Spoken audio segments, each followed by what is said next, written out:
Good morning, good morning, good morning. Sorry for running super late this morning. I am Graham Hughes. It is Wednesday, the 10th of December, 2025. Gonna have to just move Hans Gruber down a little bit on the old advent calendar there. Big shout out to everyone in the chat. Sorry for keeping you waiting. Sorry. Lost Missionary is in there. Viper Scott, Diz, all very patient. We've also got Sean and Simon and Jack. And we've got Genie Bottle and Pygmalion. Hello all. Hello. If you'd like to join our friends in the chat, all you need to do is give us a like and then subscribe to the channel. And then you can join in with the chat. See, subscribe, join in with the chat. Nice and easy. Nice and cheesy does it. Right, okay, so I reckon it's going to be ranty maybe. Well, it might be a little bit ranty. So this is all tied in with the EU and the fact that yesterday the Lib Dems brought in a 10-minute bill to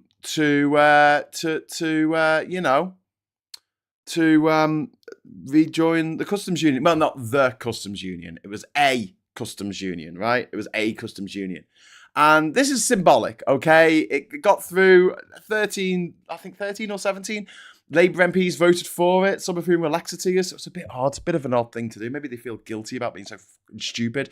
Yeah, it got through. And also, at the same time, Donald Trump on the other side of the Atlantic was going absolutely fucking tropo bongo insane about the fact that the EU exists.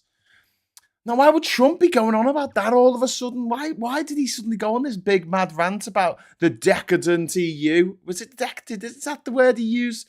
That was crumbling. I'm like, decadence. Have you seen your fucking disgusting plastic spray painted palace that you've turned the White House into? You turned the White House into the shite house, mate. It looks like a fucking cross between a bordello, a slutty casino, and a fucking strip joint. Like, what the fuck? Seriously. And he's talking about Europe. Oh, it's losing its character. It's losing its character. Oh, it really is it? Yeah. It's losing its culture because of all these people coming from other places. It's losing its culture because of all these people coming from other places. That's a bit rich coming from a fucking Yank. Coming from an American, a country where less than 1% of the population were actually there when the country started. You know, the Native American population is fucking tiny. Nearly everybody there, including Donald Trump, has ancestors, relatives, fathers, mothers, grandfathers, grandmothers who came from other fucking countries. And he's going, oh, all this immigration, it's going to destroy the flavour of Europe. Europe isn't what it used to be. Trotting out this same old shit about Paris. It's not what it was.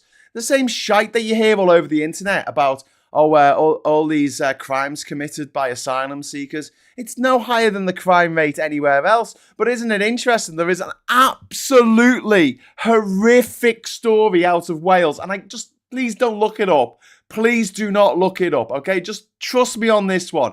It is as bad as it gets, right? But because the perpetrator of this particular crime was a white Welsh man, it's hardly been touched by the newspapers. If it had been a brown man, if it had been a black man, if it had been an asylum seeker from anywhere, really, with the possible exception of Ukraine, I don't know, it would have been front page news. Like it would have been everywhere. It would have been absolutely everywhere. But of course it's not, because that's not the narrative they want to tell. London is safer than ever. I know that might come as a surprise to people who've had their phones snatched and people who have been involved in stabbings and things like that. But, 25 years ago, it was a lot fucking worse in London. It was a lot worse in London. It was much more violent. You were much more likely to be stabbed. You were much more likely to be robbed. You were much more likely to be killed. All violent crime across the board is down. And it's not just London it's down. It's down across the country. It's down across the continent. Younger people are just not committing as much crime. Why? Well, because if you want to make money these days, right, the only option back in the day used to be deal drugs. If you want to deal drugs, you have to have your territory where you deal your drugs. And if someone else encroaches on that territory, you have to, kill them. So for many years, we would hear in almost every other day in Liverpool that someone been murdered.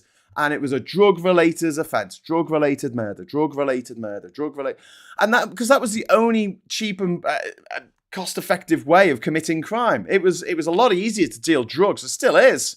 than burgle people's homes, than to rob cars, which takes a lot of effort, or to, I don't know, steal the crown jewels from the fucking Louvre. That takes a lot of effort, takes a lot of planning, takes a lot of equipment to set up. Whereas drugs, it's like selling sweets. Really, it is. You just get the sweets and then you sell the sweets in a back alley, which is about how I get my sweets. But the point is, back in the day, there wasn't so many opportunities for crimes that you were probably going to get away with, like drug dealing, right? Because 99% of drug dealers got away with it, right? Unless they went and killed someone and left some evidence, and then naturally they might go to jail. But a lot of times, especially in Liverpool, when I was growing up, the people who went to jail for crimes, to drug crimes, even up to and including murder, didn't actually commit the murder. They were just a fall guy who were paid by the gang they were in to go to jail for 10 years, and we'll look after your family. Go to jail for 10 years, and we'll give you loads of money once you get out. Because we don't want the higher up going into jail. So look, right. My point is this. Now, you got cryptocurrency. If you want to make loads of fucking money off a bunch of dickheads, if you want to commit crimes everywhere around the world, that's how you want to make your money. Cryptocurrency, it's right there.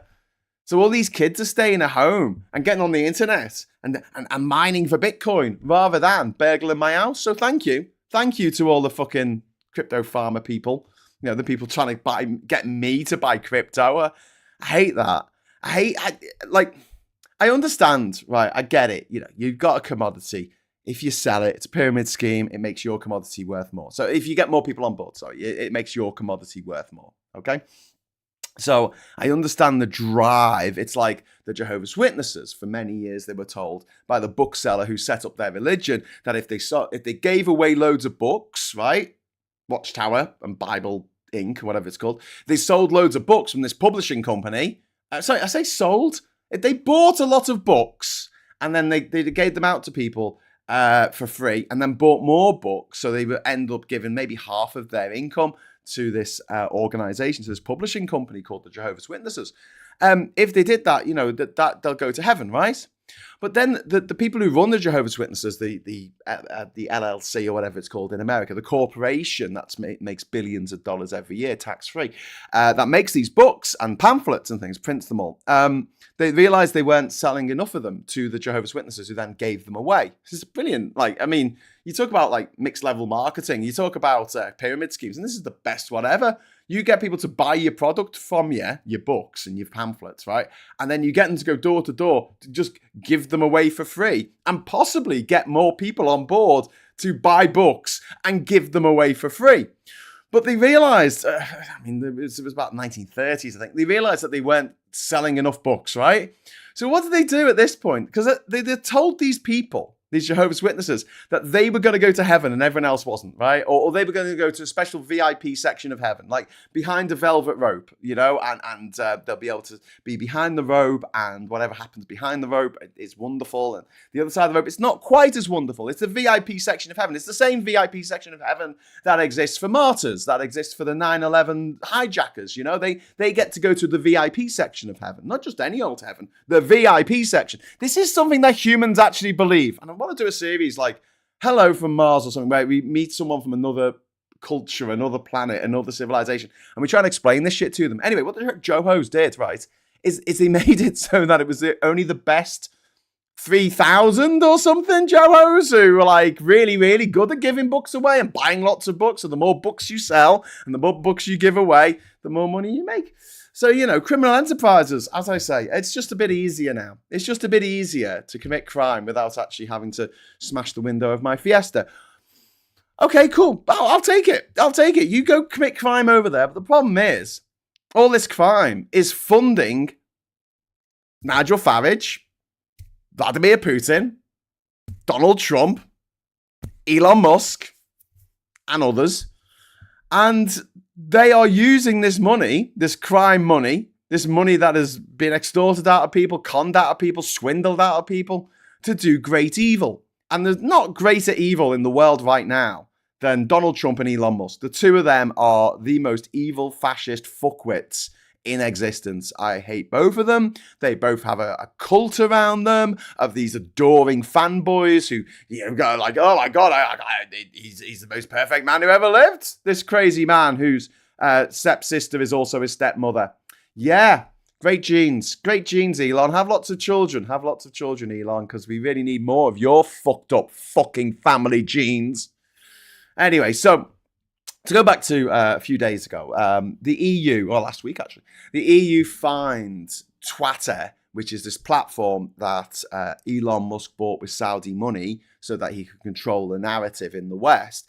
He bought it for 44 billion. Anyway, he's been fined 120 million, which is a fraction of the money he's got. Let's be realistic. If you are, if you have £500,000 in the bank, this would be the equivalent of being fined £2.50 for the amount of money that Elon Musk has. But this fine was split in two. There was 45 million euros for deceptive blue tick system and 35 million for ad transparency breaches and 40 million euros for blocking research. Blocking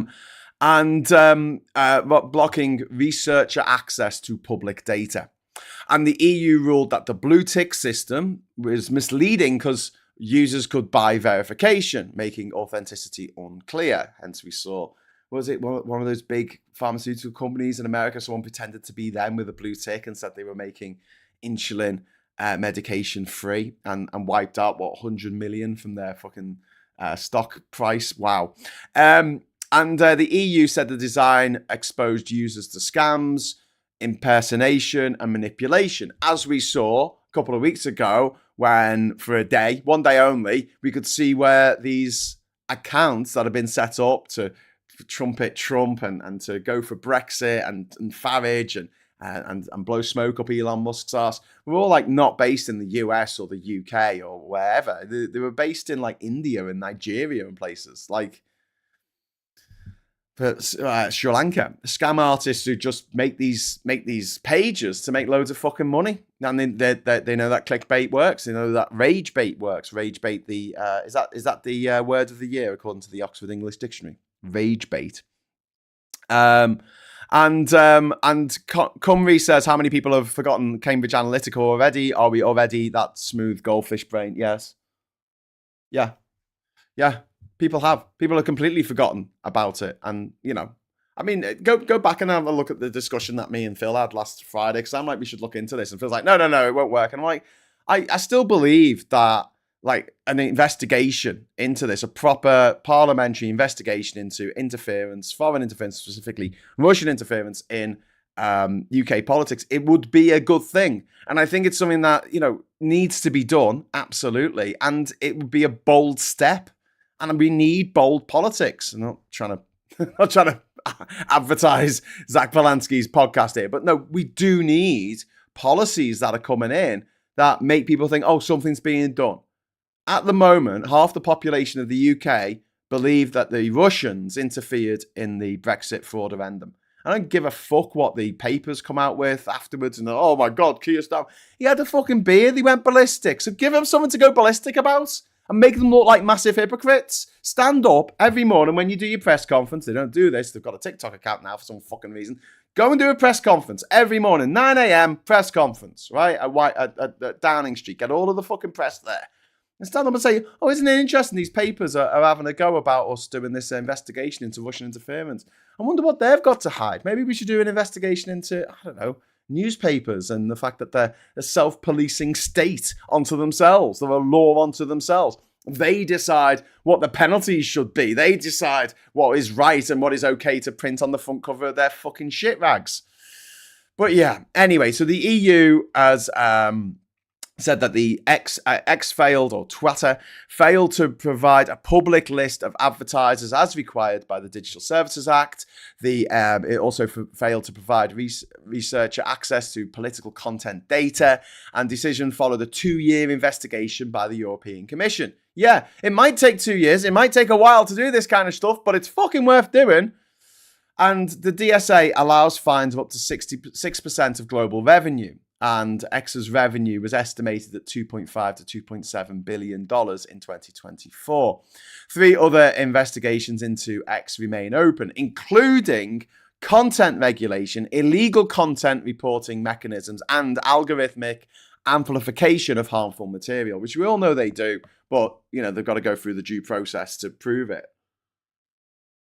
So what was Elon Musk's response to this? Was it to go, oh shit, yeah, we should sort ourselves out, shouldn't we? So we're not such a toxic fucking cesspit of hatred and bile and misinformation and Russian propaganda. No. He came out all guns blazing. The Twitter blocked the European Commission's advertising account days after the fine. And ex-executive Nikita Beer accused the Commission of exploiting ad system loopholes for its post about the fine.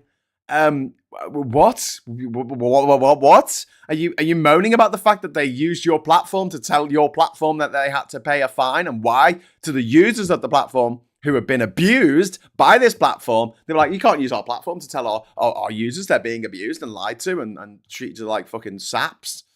How dare you? How very dare you? Oh, but, Umka, thank you. Umka, €10 super chat. Thank you so much. First super chat of the morning. Unfortunately, some of my schoolmates living in the US have fallen into the Musk cult, so-called libertarianism, and I constantly repeat that we are in the EU. We are doomed, and Musk says only truth. It's so frustrating.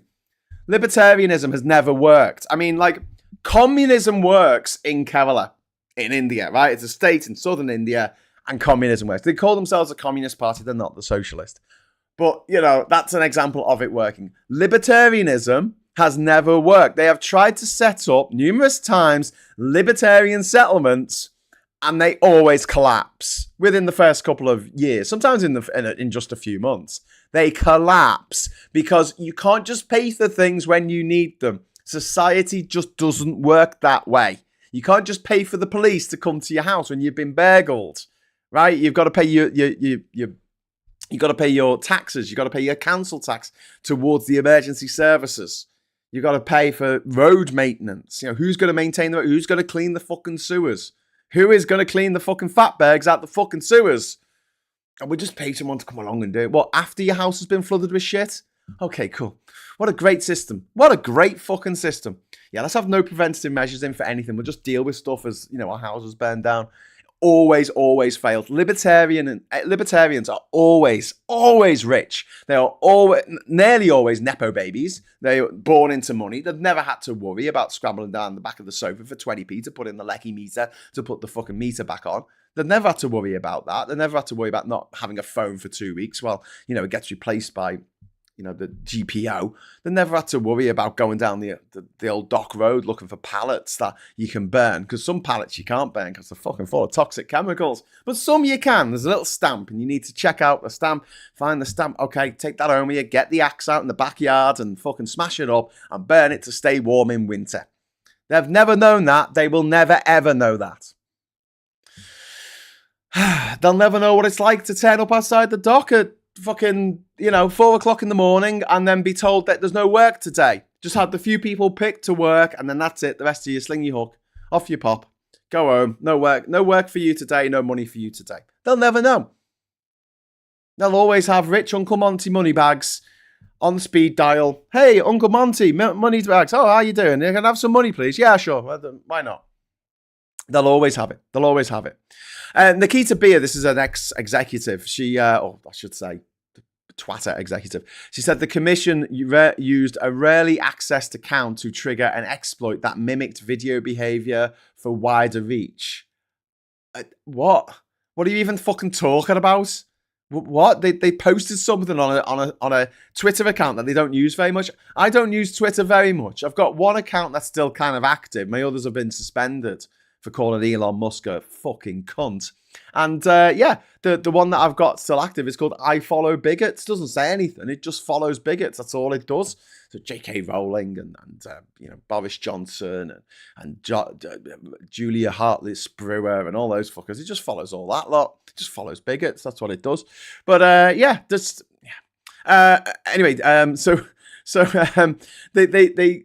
the twats at Twitter, they terminated the Commission's ad account, claiming rule breaches, and the EU spokesperson said that the Commission only used standard platform tools as offered by the platform. They didn't use anything special. They didn't like hack down into the machine code like they were hackers in the 90s, getting a blowjob, hacking in. There's a back door. No. They just tweeted something on the Twitter account that they had before fucking Elon Musk came along. Anyway, so like EU says it uses multiple platforms to reach the citizens, and it will stay on X for now, which I don't think it should do. I think X should be banned. I think it should be absolutely fucking banned from this continent. I think it should be banned from the fucking earth. I think Elon Musk should be banned from the earth. You should go and put him in a rocket, send him to fucking Mars. He wants to go to Mars so much, let him. Let him. He will last for 6 months on that fucking planet before his hips turn into pumice stones and he just fucking collapses under the fragility of his own skeleton, which has been blasted apart by all the fucking radiation flying out the sun, millions, billions, trillions of tiny bullets of radiation going through his spacesuit and turning him into Swiss cheese. Anyway, so what was Musk's response to all this? He said that the EU should be abolished. Here you go, Musk. That's for you, you little fucker. That's for you. That's just for you. What a twat. What a twat. He reposted posts comparing the EU to fascism. That's a bit rich, isn't it? That's a bit rich, Elon. Is Elon the guy who did the Hitler fucking salute? Is that the one? Earlier this year, in front of a bunch of braying conservatives, he did a Hitler salute. Yeah, all right, mate. All right, yeah. Keep your fucking wig on. Keep your transplanted hair, the hair that they transplanted out your fucking arsehole and put it on your head. Yeah, keep that on your fucking head, you daft twat. Yeah, they're all fucking fascists. Yeah. I know what you are, but what am I? 12-year-olds. They're all fucking 12. This is like having to deal with stupid, spoiled, entitled brats. Horrible little nepo baby bastards who never grew up. Arrested development up the kabooey. You know, it's just, oh my fucking word. He claimed that the fine targeted him personally and threatened action against individuals involved in the ruling. Go fuck yourself forever. He criticised the Digital Services Act as anti-free speech. You know, because it... Look, I'm going to set the goal in a moment, but before I do, can I just say, right...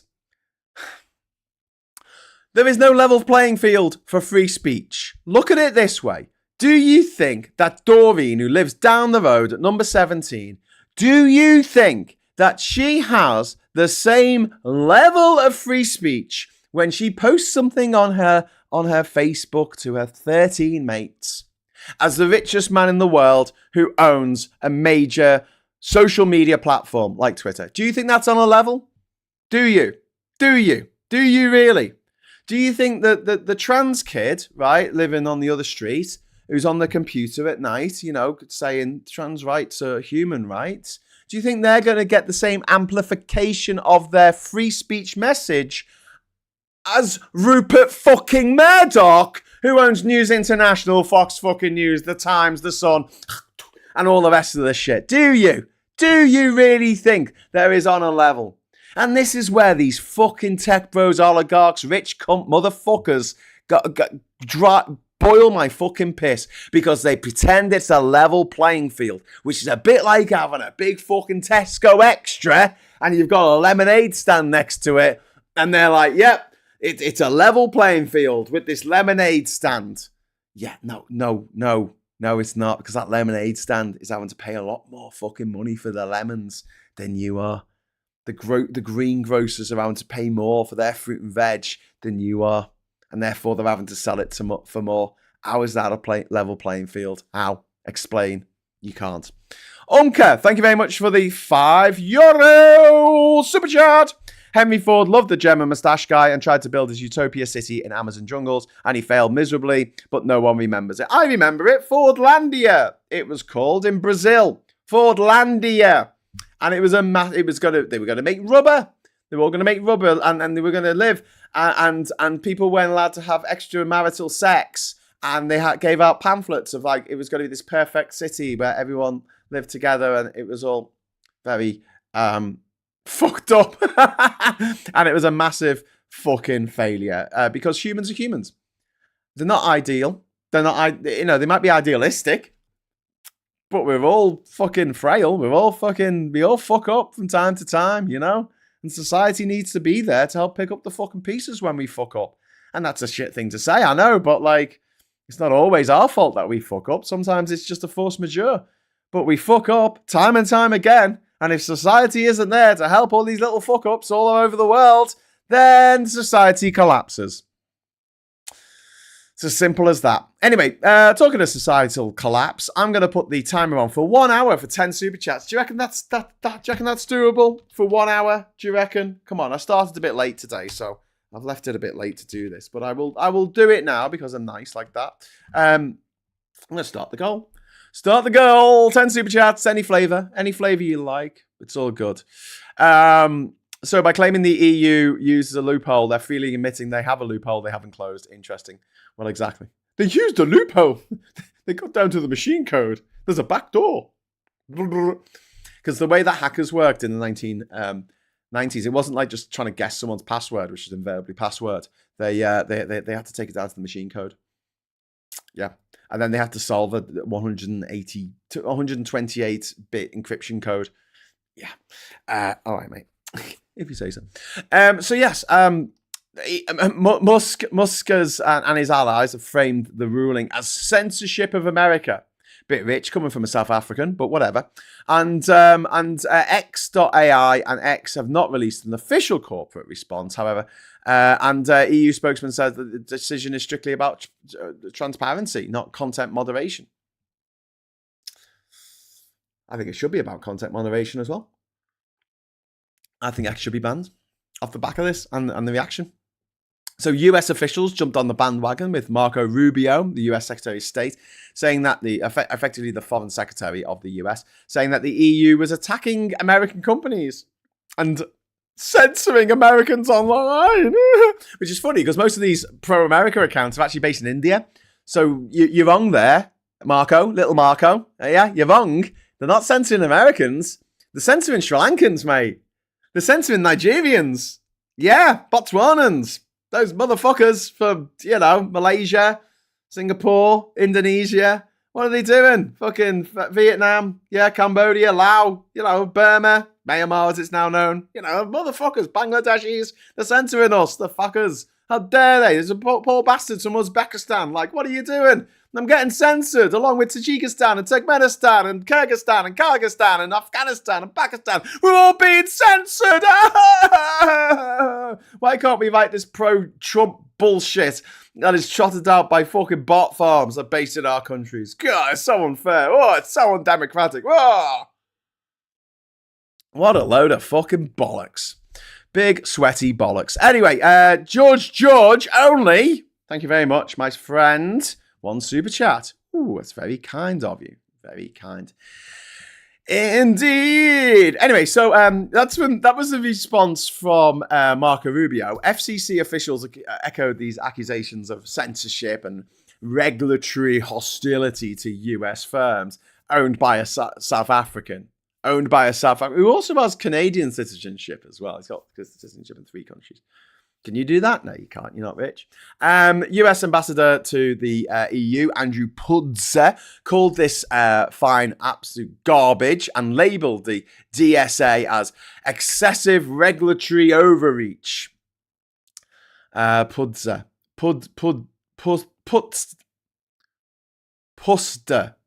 It's P-U-Z-D-E-R. How do you pronounce that?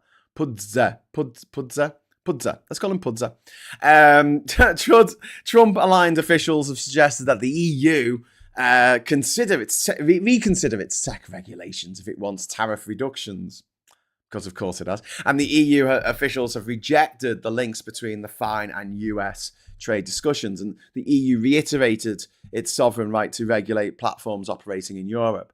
And the EU position on this is like, X will have to pay the fine. It's as simple as that. And the EU said it will make sure that the money is collected, and X has a 90 days to present an action plan for compliance on ad transparency and research access. It has 60 days to address blue tick deception concerns, and it can challenge the decision at the Court of Justice at the EU. And the EU investigations into X's handling of illegal content and algorithmic amplification, like I said earlier, will continue. And TikTok has separately agreed, right, to provide full ad repositories to satisfy DSA transparency requirements. So don't forget, this isn't just targeted at Twitter. It's just that Twitter is the worst offender, but they're all at it. And if it's made another social media platform sit up and pay attention and go, oh shit, we can't do this anymore. Good. So the previous regulatory clashes with Twitter is Brazil's Supreme Court last year had a ban on Twitter for a bit, on X, and they lifted it after the platform agreed to pay 28 million reals and block misinformation spreading accounts. And then in 2023, Australia fined X 610,000 Australian dollars, which is about £2.50, for failing to cooperate with investigation into anti-child abuse systems. I mean, just anti-child abuse? That's what you're going to do, Musk? Is that why you want a free system? So you can post child abuse images? Is that why? Like your dad who married your 3-year-old fucking stepdaughter, his 3-year-old stepdaughter, your 3-year-old stepsister, now that she's an adult, he married her. Actually, he didn't even fucking marry her. They're not married. She's just the mother of 2 of his children. So let's just say he fucked her. Let's just say he groomed that child. His own fucking stepdaughter. How sick is that? How fucked up is that? And these are the people running the world with loads of little fanboys running around going, yeah, it's great, kid. It's fucking great. Yeah, so tell me, fanboy, right? You got a daughter, yeah? Imagine you and your partner split up and she marries another guy, right? And then that guy dumps her for your stepdaughter. How would you feel about that, eh? Would you be like, yay, this is great. I support everything this man does and all of his protege. All right. Sid, thank you very much for the £2 super chat for the C-bombs. Thank you very much for the C-bombs. And Umke, €5 super chat, even better. To be honest, whatever the US officials spill out today, it's the same shit Russia does always. It's called projection. Yeah, I know what you are, but what am I? And also, whataboutism, which was invented by the Soviet Union.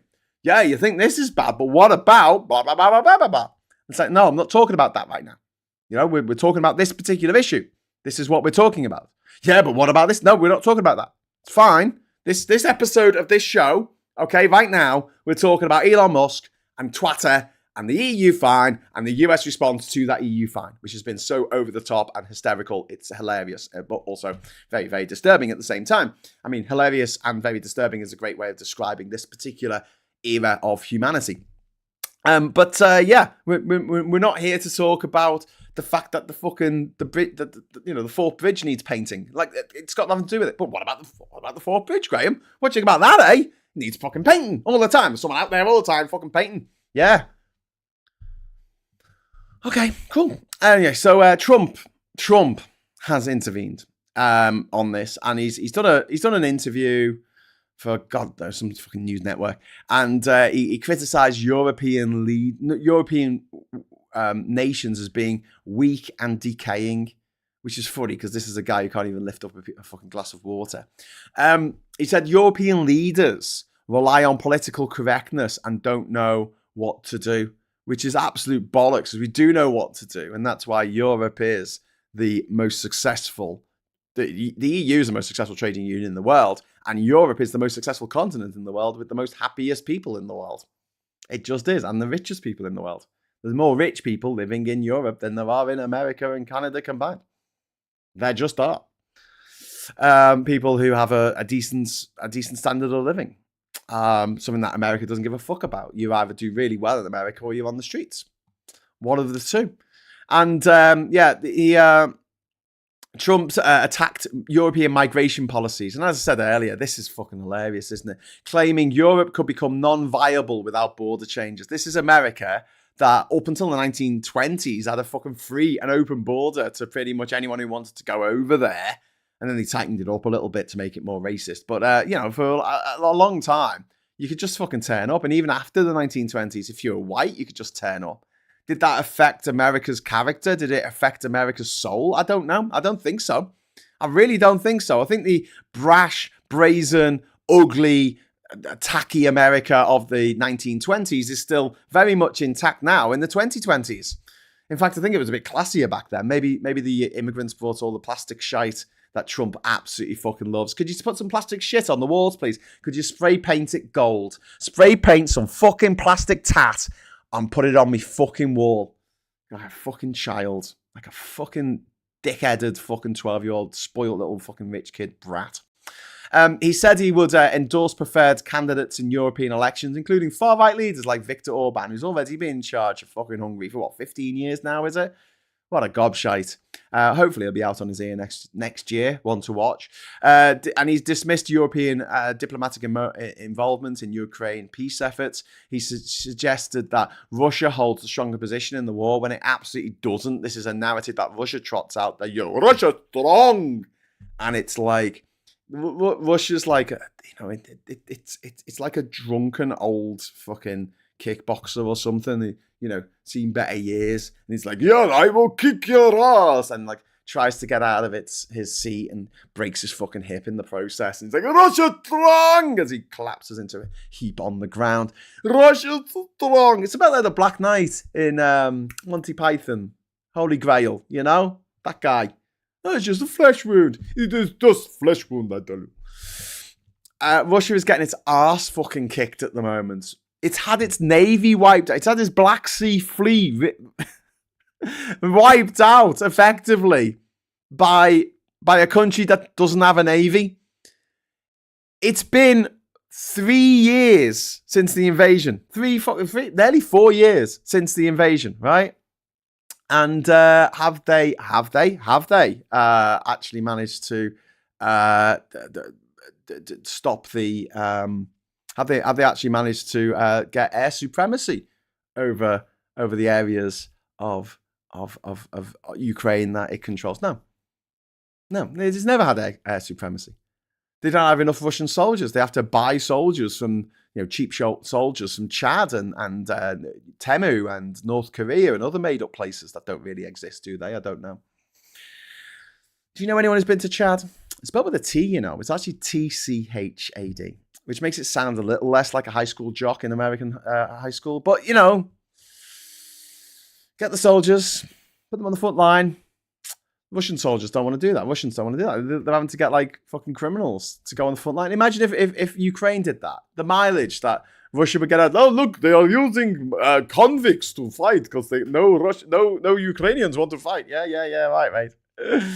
Okay. Ms. Bolotava, thank you very much for the £2 super chat. In Trump speak, non-viable equals non-white. Yep, it certainly does. Yuvin Infectinov says, I assume they spray the cheap tat adorning the White House with the same shite they spray Dunph with. Yes. And Martin Harrow, halfway there. Yes, just over halfway. That was the 6th super chat of the 10th. It's exhausting, isn't it? Says Des. Yes. Sarah, yes, it is. Just God. Anyway, he slated London in particular. He slated Sadiq Khan, the London mayor, as a disaster, and he attributed his election to immigrants, which is funny because you can't vote if you're an immigrant unless you're part of the Commonwealth. And he gave examples of London and of Paris as cities that are failing due to immigration. Have you been to Paris lately, dickhead? I was in Paris last summer, just a few months ago. I was in Paris. It's fucking amazing. It's so much better than it was. It's cleaner. There's more pedestrianised fucking areas. We went up the Eiffel Tower. That's still got the Olympic rings on it. It was fucking boss. It was really fucking cool. Like, it's just, and it's got a metro that just works and comes on time and gets you around the place. And the old architecture, not the brutalist shit, but the old architecture is fucking beautiful. You get some really fucking delightful food there, and the cafes and the croissants and the fucking the escargot and the croissant neuf and all that shit. Just fucking beautiful. And he's like, oh, fucking disaster. London right now is nothing like London in the 80s. I went to London on a day trip when I was about 10, right? In 1989, I think. And it was so fucking filthy. All I can remember as going to London as a kid was how filthy it was. You had all the fumes coming from the cars with lead in the petrol. And they were all on the buildings, so all the buildings were black. People forget this. But if you ever watch the intro to The Liver Birds, right? You'll see the overhead helicopter shot of the Liver buildings. It's black. The whole building's black. Because that was all the fucking pollutants from the cars and the steam engines and the fucking God knows what. They cleaned it all up. London is so nice to just hang out in these days. It's beautiful. Walk through Richmond, walk through what's it called? Hampstead. Walk through, is it Hampstead? Probably saying the wrong name now. I don't know me London very well. You know, have a mooch through the city centre. It's lovely. Go down Oxford Street when they got the decorations up. People freaking out about the fucking tree in Trafalgar Square, which is a gift from Norway, decorated in the traditional Norwegian fashion. They're like, oh, look at this. This is a Muslim tree. And it's like, no, it's not. Since 1947, the Norwegians have been donating a tree to Trafalgar Square to say thank you to the British for the support in World War II. It's very nice of them. But there's lots of other trees in London. That's not the only tree. If you want a more heavily decorated tree and, you know, kind of the style that Aid is sitting on top of here, then fine. Go to Covent Garden. Go to fucking Piccadilly Circus. There's other trees. God damn it. Sorry, pardon me. Trump's national security strategy named European governments as obstacles, as we discussed the other day, pledged to cultivate resistance to them. And Trump offered no reassurance that the US would continue supporting Europe against Russia, which I don't think it'll do. Fine, we're on our own. Okay, let's do this. Let's call in the debt. Let's just go, right, pay us back. We've got, what, 900 billion we can get out of America now? Just get it. Just get that 900 billion. Fucking, you know, fire a fucking massive fucking torpedo into their fucking economy. And then buy up all their companies cheap. Umka, thank you very much for the €5 super chat. Woo! No, Paris is shite. Brittany and Normandy are much better. And food is better. I will say that Brittany and Normandy, where I was a couple of years ago, are also fucking awesome. Like, I might sound like I'm a little bit of a Francophile here, but I am. I fucking love France. I've travelled all over France. I've had some of the best experiences of my life in France. And also in Spain. And also in Italy. And in Germany. And the Netherlands. And in Belgium. And in Denmark. And Sweden. And Norway. And Latvia. And Lithuania. And Estonia. And Poland. I've had a lovely time in fucking Ukraine, even though they're at war at the moment, for Christ's sake. I've had fantastic days in Bulgaria and Romania and Greece and Albania and Montenegro and all of the former Yugoslavian republics of, North Macedonia and Croatia. I went to a fantastic music festival in Novi Sad in Serbia. I've driven a fucking MX-5 around the Swiss Alps. Just had a fucking wonderful, just had a fucking riot. Just had such a fucking Croatia, Dubrovnik. Oh, come on, give it to me all day fucking long. Go on the Amalfi Coast down in fucking Italy. Fucking amazing. Go to Tower Messina or whatever it's called in fucking Sicily. I was there for a wedding once. It was so good. It made me cry. Like, not because of the wedding. I don't cry at weddings. It was just the scenery. It was just so fucking beautiful. Now I get to hike up Mount Etna or, go off to Spain, go to Granada, go and hang out in the Alhambra. Like, it goes up to the little bluff that sits above on the hill, the Moor's Last Sigh, the Ultimo Suspiro del Moro. And just go up there and, this is where Bobadil, Bobadil Baggins, he wept looking at his palace for the last time in 1492. I mean, there's so much history. There's so much going on. Go travel around Italy. Go to the fucking Colosseum. Go to the fucking Sistine Chapel. Go to San Marino. It's up in the mountains, almost kind of. It doesn't have a train station, which is annoying, but there you go.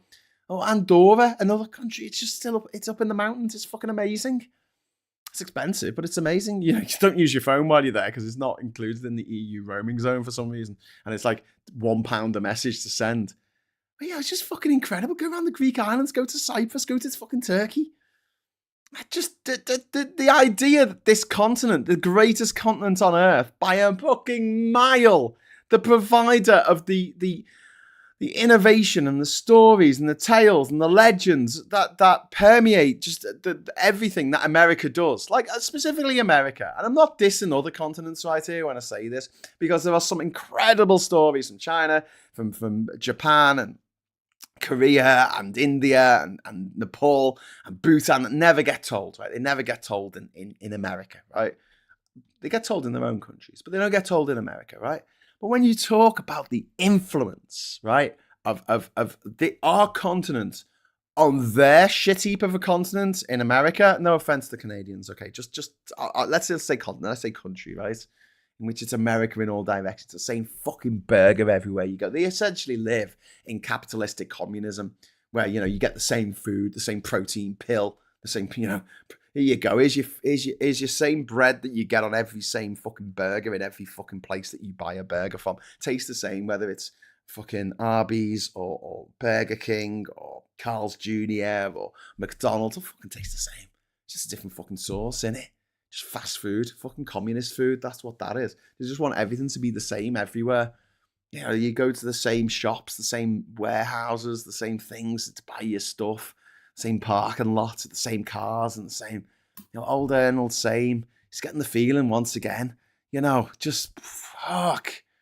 And America to turn around to us and say that we're the weak ones? Fuck you. Fuck you and the mule you fucking rode in on, you fucking Yankee cunts. Thank you very much to George Dodge Only for the £5 super chat. Historical statistics indicate that invasions that take more than a few months or weeks always fail. It will take Russia another 4 years to double occupation. Yeah, absolutely. Do they don't stand the chance? Because of all the Ukrainians I've met, and I've met quite a few over the last few years, none of them are going to give up. None of them are like, well, Russia's got a point. They're going to fight. They're going to fight with sticks and fucking stones if they have to. They're always going to fight. They don't want the Russians there. They don't want the Russians there. It's as simple as that. You're not going to be able to ever subdue the Ukrainian people to do what you want to do if you're Russian. So yeah, fucking yeah, and this national security thing, the national security strategy, the NSS, which came out over the weekend, named European governments as obstacles and pledged to cultivate resistance to them, pledged to cultivate resistance on American social media platforms against our own democratically elected governments in this country. Go fuck yourselves. Go fuck yourselves so hard. You fucking fuck yourself to death. I hate this. And they're doing it blatantly because they know they can get away with it. And there's so many fucking clapping seals in this country who are like, yeah, Trump, yeah, Elon Musk, masculinity. Let's talk about toxic masculinity. Okay?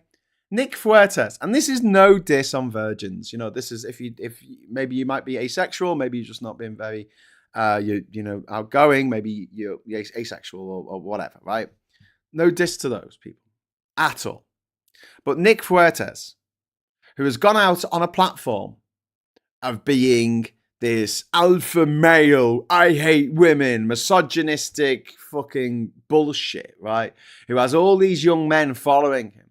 This is the piece of shit that said after the overturning of Roe versus Wade in America, the Abortion Act, which it wasn't an act, the abortion ruling, which made it so that these states across America could make it so that women, girls, little girls who've been raped by their own fathers could not get an abortion, right? So, and all these toxic masculinity motherfuckers are all cheering about this, all their ghoulish cohorts in the Catholic and Presbyterian churches all cheering along with them, fucking evangelical fucks. And this motherfucker goes on Twitter, right? And he writes, "Your body, my choice."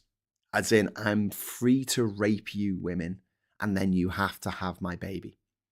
But here's the thing. It came out yesterday in an interview with Nick Fuertes with funny that, it's a very, not a very English-sounding surname, but let's get on to that another time. He's being interviewed by Penis Morgan, and it comes out that he's never been with a lady. He's 27 years old. He's rich. He's well connected. He could afford a personal fucking trainer. He could afford to, a flashy car and all that kind of shit. The bollocks that the toxic manosphere say that you need in order to secure yourself a woman. Yeah, never gone to bed with a member of the opposite sex. Funny that. It's almost as though having money and having a flashy car and being a gobby cunt on the internet isn't enough.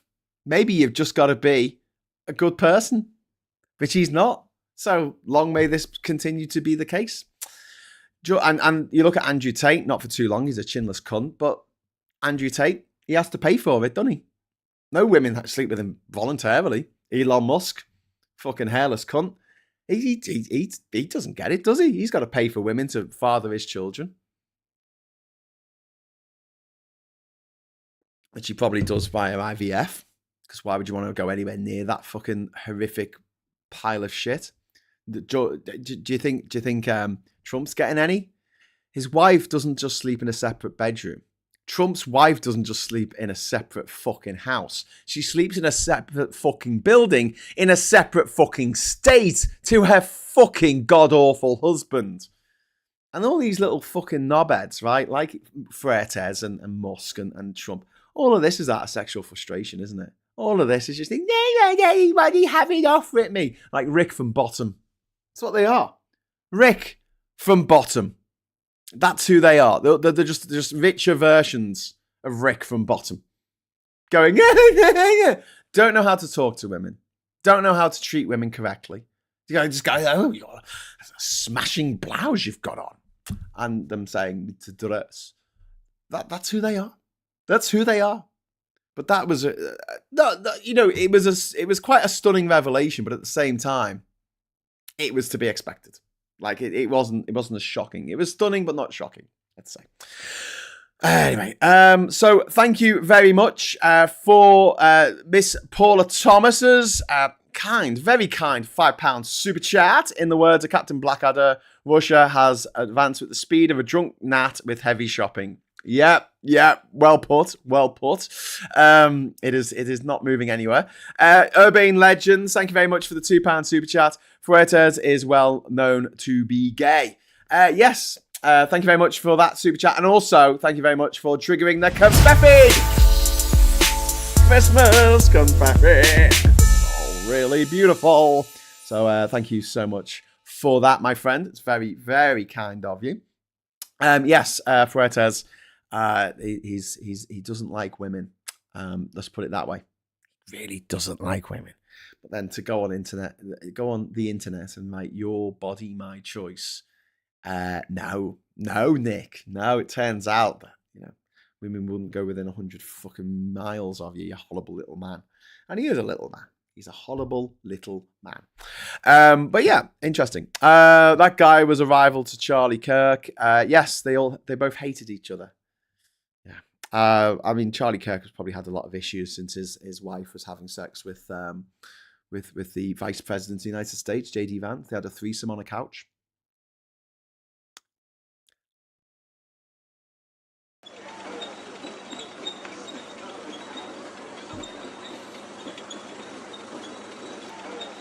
On a couch. It was just Charlie Kirk's widow and J.D. Vance and the couch, and it was a free. Okay, forget it. Anyway, yeah. So back to Trump and the US and their reaction to all this. Trump accusing Europe of mishandling the Ukraine war and prolonging it. Such bullshit. The US Commerce Secretary, a guy called Howard Lutnick, has previously tied EU tech regulation to ongoing US tariff demands, which are fucking over the American people like I don't know what, because I want to pay a lot more for everything they import. But what you do is you turn up at the White House with a gold bar or a golden fucking carriage clock or something, and you say, hey, will you mind getting rid of those tariffs? Set up with a golden iPhone for him, like Tim Apple did. And he said, there you go, have a golden iPhone. He's like, oh, cool, I'll take those tariffs off any kind of, like, I don't know, phones, microchips that you might need. Anything else, sir? Now that you've given me a treat, little doggy Trump with his little doggy treat. Go on, give the little fucking dog his Scooby snacks. There you go. US official Teresa Ribera called these comments blackmail. The EU insisted the The EU official Teresa Ribera called these comments blackmail about the tariffs, and the EU insisted that the EU X ruling was not influenced by US trade pressure, and the EU emphasized the Digital Services Act applies equally across all major platforms, including TikTok and non-US companies, and that's an important thing to note. But why is the American government getting involved in this? What the fuck has it got to do with them? You know, this is a policy for Europe in Europe. If you want to operate your company in Europe, you have to follow the rules of Europe. I don't think the Americans would like it very much if I set up a trumpisacunt.com in America and started lying to the American people. I wouldn't even lie to them. I'd just tell them the fucking truth. As a Brit going over there, forcing this into the eyeballs of millions of Americans every day, I think they'd have an issue with that, you know. Or maybe I just told untruths. That Trump caused 9/11. He didn't cause 9/11, but he did celebrate 9/11. Trump did, because he was like dead happy that his building was now the tallest building in Manhattan. He was proud of that. He was also proud of the fact that he could have, and in his words, nailed our the mother of our future king, but only after she had had a test for AIDS. Donald Trump, ladies and gentlemen. I mean, why do you hate Donald Trump? It's got nothing to do with you. Yeah. Interfering in our fucking politics over here every fucking day. Fuck off. But this is where I think the EU's got an opportunity. I think the UK's got an opportunity to do something different. You know, just a hostile fucking takeover. The only reason why Netflix and stuff is allowed to stream in the UK is because we let them. Stop letting them. Say that's it. Fuck off. Fuck off Netflix. Fuck off Disney. Fuck off Amazon. Can't operate in this. Imagine if we shut down Amazon operations here in the UK tonight. Or across Europe. I tell you what would happen. Within 2 minutes, there would be a hypersonic jet arriving on the fucking lawn of the fucking White House with Jeff Bezos on it. Right? Begging Trump. Begging him to lift the tariffs against the UK and Europe. Lift all the fucking... Please don't. I'll make it worth your while, Donny. Liam Fairhurst, thank you very much for the £2 super chat. Sending love to all in chat from... Is that Hungary? Holiday mode? Yeah, welcome. It's either Hungary or Tajikistan. Umka, thank you very much for the €2. America's credit rating deserves to be decreased next year. You don't even say deserve. It's just to be decreased next year. Yes, it will do. And he's putting up the amount of debt under Trump is just skyrocketing because he's just borrowing money to give to the farmers so they don't kick off about the fact that he's fucked them forever. And Ivan, I know it's structured. I just think it should operate more like the UN and NATO. Be focused on ambassadors. I can't stand the European Commission and European Parliament. Okay, that's a position. I agree with the European Parliament because we need to have elected officials in the EU Parliament making decisions on things that affect EU citizens. And I think there should be a way of us all contributing to that.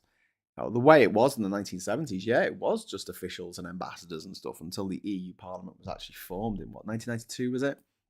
The Maastricht Treaty that formed the European Parliament. And it was to give citizens of Europe a say over and above the will of their officials.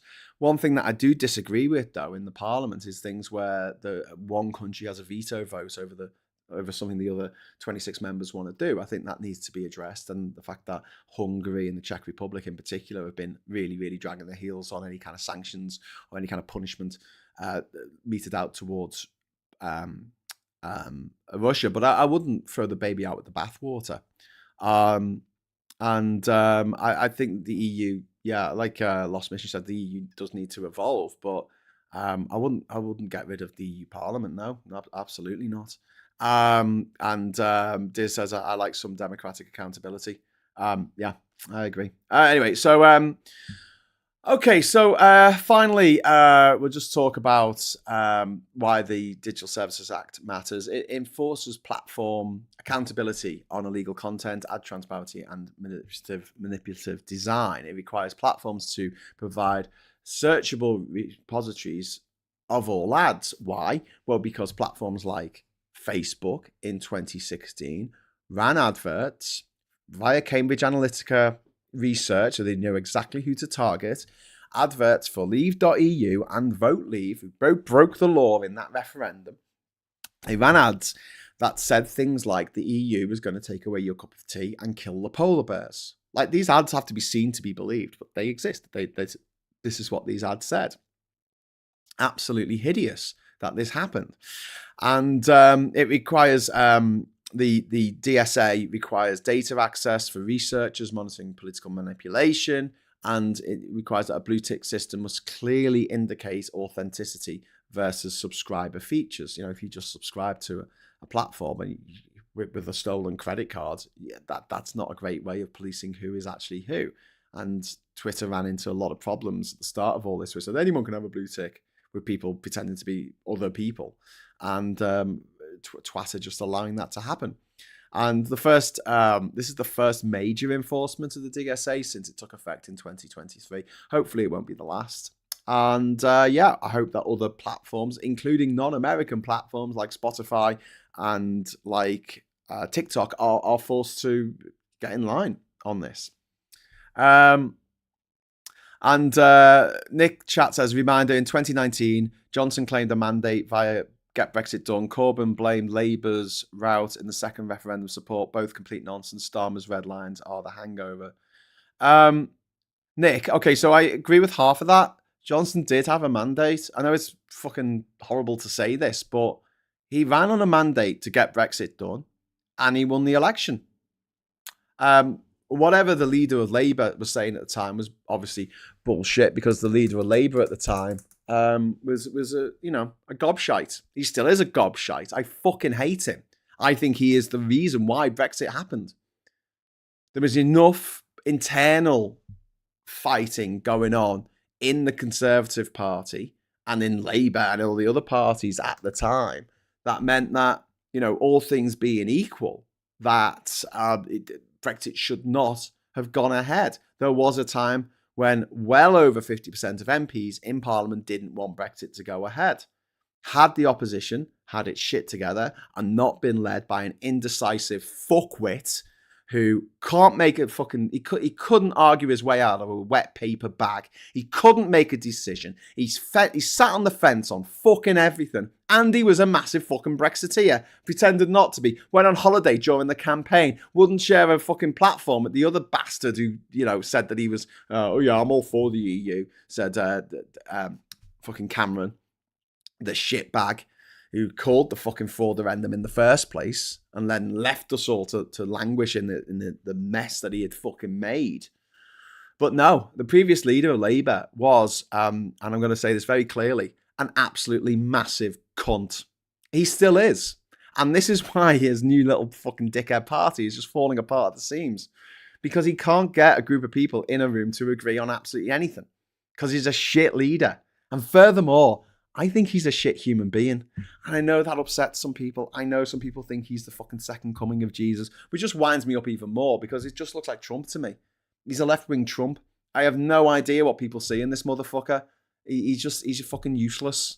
He's about as much use as a KFC on the moon. He's as much use as a cock-flavoured lollipop. And there he is, just going around, saying the right things. Do you remember that famous thing he said at Glastonbury? No, you don't. They had people come into the crowd at Glastonbury from the gate at the side, because I was at the side. I was actually there during the speech with my bollocks the Brexit flag. There was a line of people who came in and they were shepherded towards the front of the crowd by a guy in a high-vis, security guy in a high-vis jacket, who pushed them all through the crowd and got them there to have the sign saying, "We love Jeremy." They came with him. They were around the back. They had got, free tickets to Glastonbury, yay! And they turned up and pretended that this was the most amazing thing ever to have this guy who just lost an election to Theresa May at the time. He just lost an election to Theresa May. So that was before you were planning for a second referendum. So how come you lost that election, Jeremy? How come you lost that fucking election? You daft twat. And then after losing to Theresa May's worst campaign ever. Worst campaign in the history of fucking campaigns. He goes, oh, do you know what we need, right? First of all, I'm going to say that we won when they didn't. But then he goes, yeah, we'll have an election in the middle of winter in 2019. What a cunt. What an absolute shitbag. Making activists, making people who believed in him go out in the middle of winter, making working people who like can only put the heating on for an hour a day because they can't afford to do any more than that because of, at the time, 9 years of Tory mismanagement of the economy. Yeah, making them stand at the door with the door open while you explain to them why you should vote for this fucking indecisive motherfucker. Like letting all the fucking warm air out, all the cold air in, all the frigid cold December air into your fucking house. Yeah, fucking let's have an election in the middle of winter. And Boris Johnson just can't believe his luck. He's sitting there grinning like a Cheshire fucking cat. But at the end of the day, I'm sorry, I wish this wasn't true, Nick, but he did get the mandate. That's what he stood on. He stood on an election mandate to say, I'm going to get Brexit done. And he got it. He got it. As for Corbyn blaming the backing a second referendum, he didn't back a second referendum. You had a Tory come to your door, knock on the door, middle of winter. What do you want? I want to get Brexit done. Okay, bye. That's it. Okay, close the door. Phew. Didn't lose too much warm air in the house. Okay. Knock. Hello? Oh, it's the Labour candidate. Okay, what are you going to do? Well, I'm glad you asked. So what we're going to do is we're going to take the deal that we have with the EU at the moment, the Tory deal, and we're going to take that, I'm going to look at it, and we're going to try and get a new deal with the European Union. And that might take another 7 years. We don't know, whatever. And then at the end of that 7-year consultation period, in which we have to ask each and every citizen of the UK and of the EU whether this is okay, right? And then once we've got permission off everyone, we've got a complete consensus across all European nations and all the citizens of the European nations.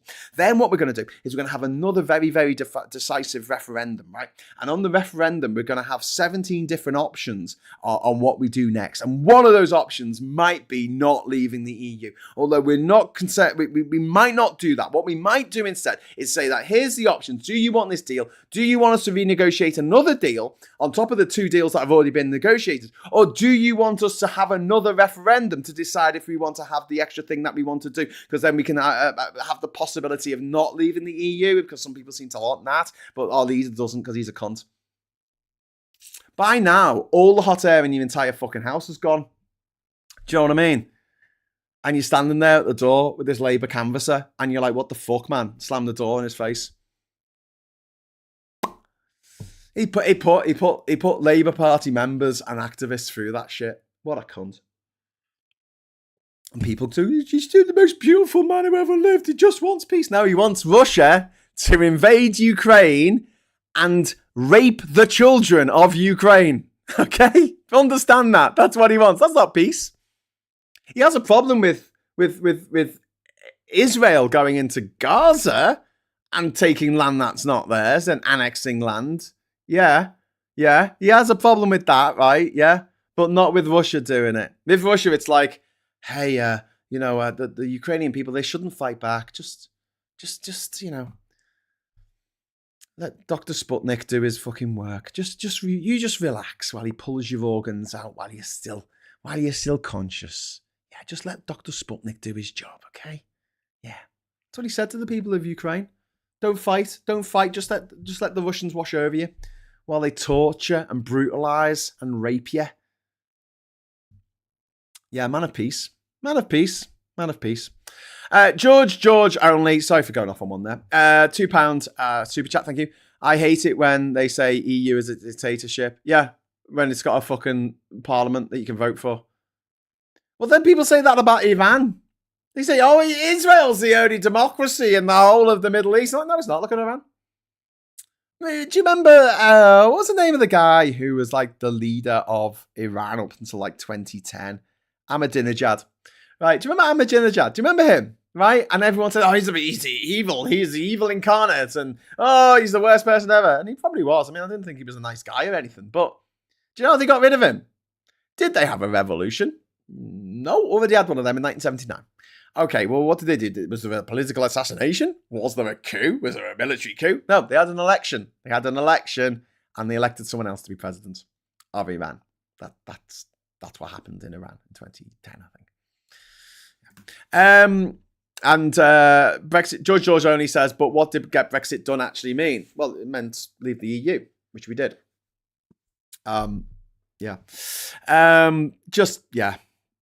The whole episode of my life is just so frustrating and enraging that the rich, dickhead, racist, transphobe, gobshite, bigoted fucks won. And it cost my country, over £1 trillion so far.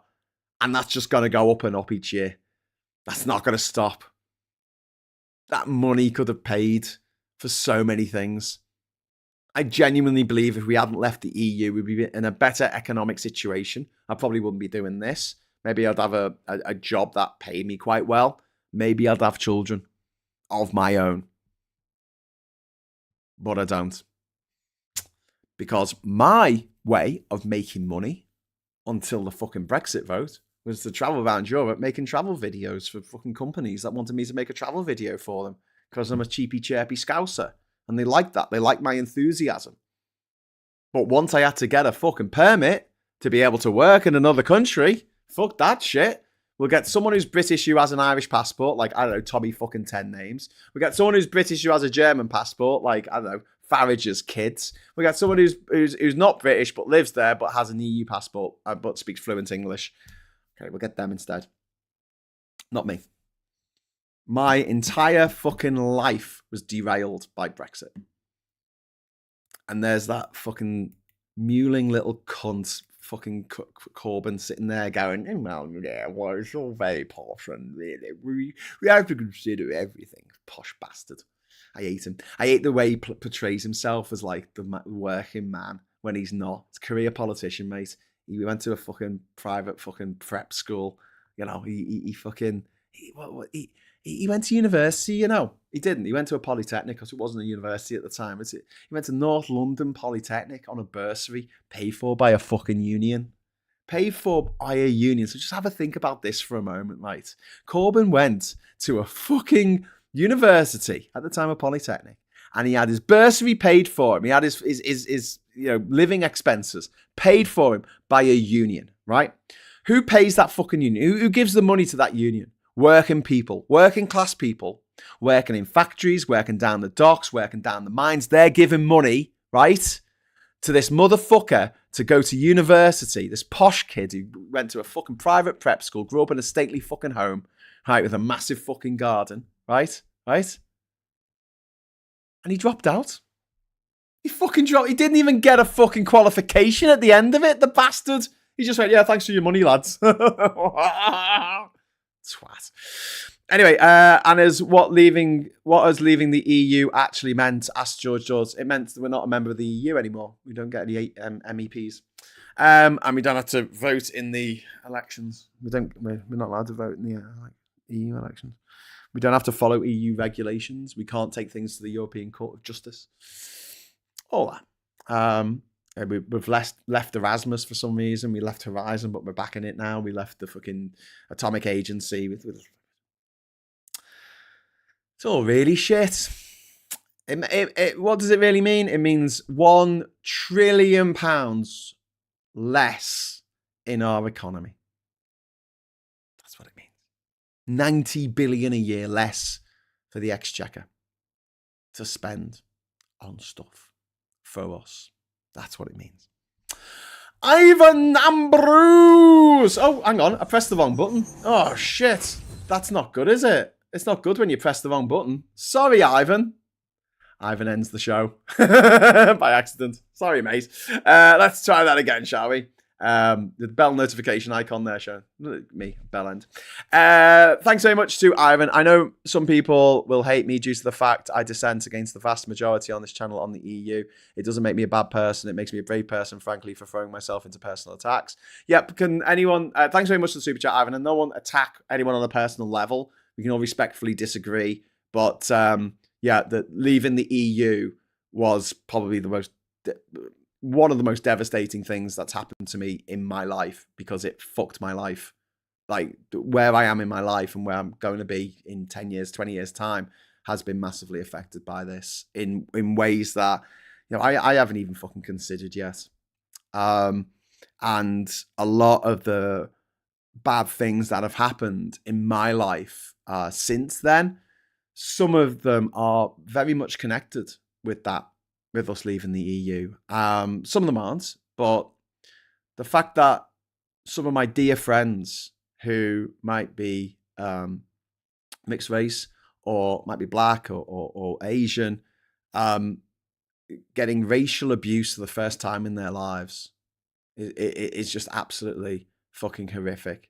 The fact that some of my dear friends can't get their medication for things like cystic fibrosis because we left the EU medical fucking agency, so it's harder to get prescription drugs in this country now than it used to be.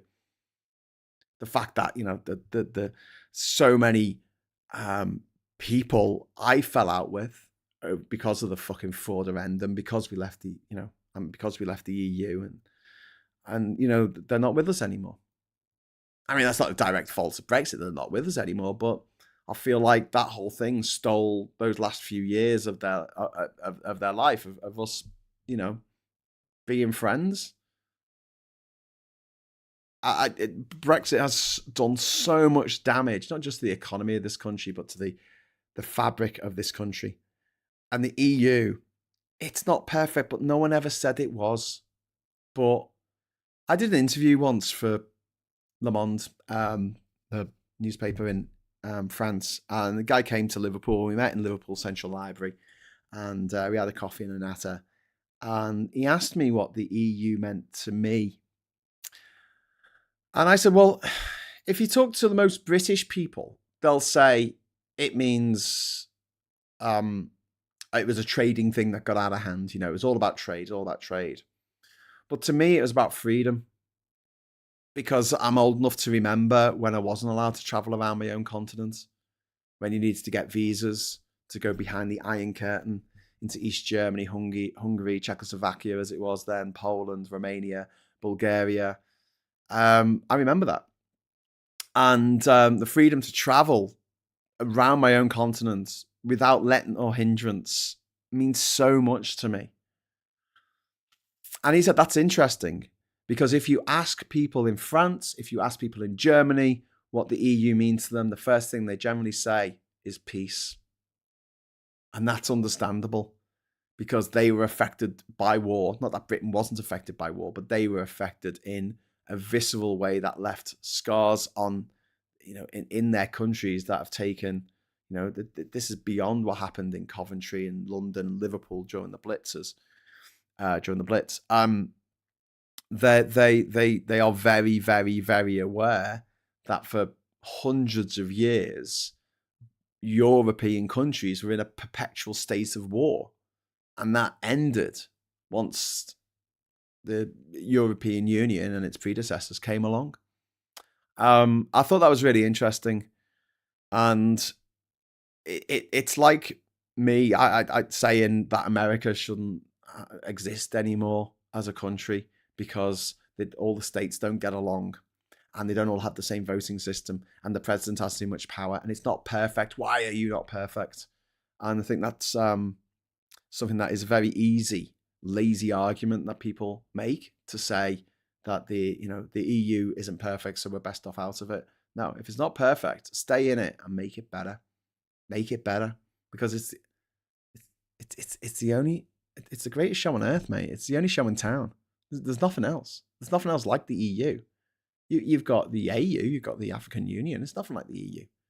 We've got CARICOM in the Caribbean. You've got Mercosur in South America. You know, they're not really like the EU. Not the same kind of joined together thinking of this trade bloc and the freedom of movement that it allows. There's no freedom of movement around Africa. Jesus Christ. I've travelled through Mali with a guy from Ghana, and he got stopped all the fucking time. The amount of discrimination against this guy because he was from Ghana was just... And he was sitting next to me. They just looked at my passport. They're like, yeah, white guy, that's fine. But like this guy, oh, you're from Ghana. And they're part of the same. The part of ECOWAS, the Economic Organization of Cooperation Organization of West African States, or something like that. ECOWAS is their version of like a trading bloc, and it's nowhere near. It's nowhere near what the EU is in terms of integration, in terms of wealth, and in terms of power. Because don't forget as well, we're up against China and America, which are much bigger countries, much bigger economies, and much bigger heft. You know, they've got scale. And if we don't work with our European partners on all this stuff, we're just going to be twatted around. Could Britain have brought these fines against Twitter that made any fucking difference? I just mentioned the fact that Australia brought in a 620,000 Australian dollar fine. You know, that's fuck all. Like, that's nothing. That's what they spend on their electricity bill each day. And George only £2 super chat. Brexit is a massive con. Period. You're absolutely right, my friend. And you know the Lib Dem MP who stood up. Who was it? Who 13 Labour MPs backed this bill when Keir Starmer said ignore it. Jonathan Brash voted against it. Luke Mayer and Josh Newbury. So they're on the naughty step, aren't they? The Labour were told to abstain, and 3 of them voted against it. Dawn Butler and Richard Bergen, both Lexiteers, they voted for it. Actually, I don't know about Dawn Butler. I know Richard Bergen's a Lexiteer. But that's a bit weird, isn't it? These Lexiteers voting to undo the Brexit that they thought would be great. You know, them and Jacob Rees-Mogg. I mean, if you're on the same side of anything as Jacob Rees-Mogg, you got to take a step back, haven't you? You really do. So yeah, Al Pinkerton. Yeah, that's the guy, Al Pinkerton. He's the Liberal Democrats' European spokesman. He pointed out that Brexit was supposed to save us £350 million a week, and actually, it's costing us £250 million a day.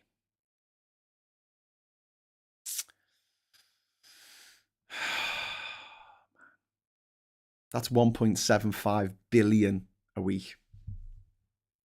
Brexit was supposed to save us 350 million a week. That's what they put on the side of that fucking bus. But it actually cost us 1.75 billion a week to our economy. Really fucking grim.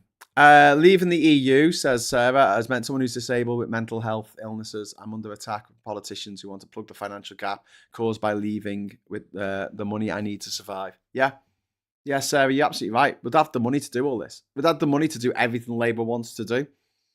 They could actually make life better for disabled people. They could have the rollout of mental health care. Like, honestly, I've got friends who are not with us anymore who would still be with us now had all our money not been hoovered up by these fuckwits making us Brexit. Because so much money was siphoned out of mental health support. And so much money siphoned out the legal system. The legal system. And people waiting for years to get any kind of justice against men who'd assaulted them, raped them, stalked them.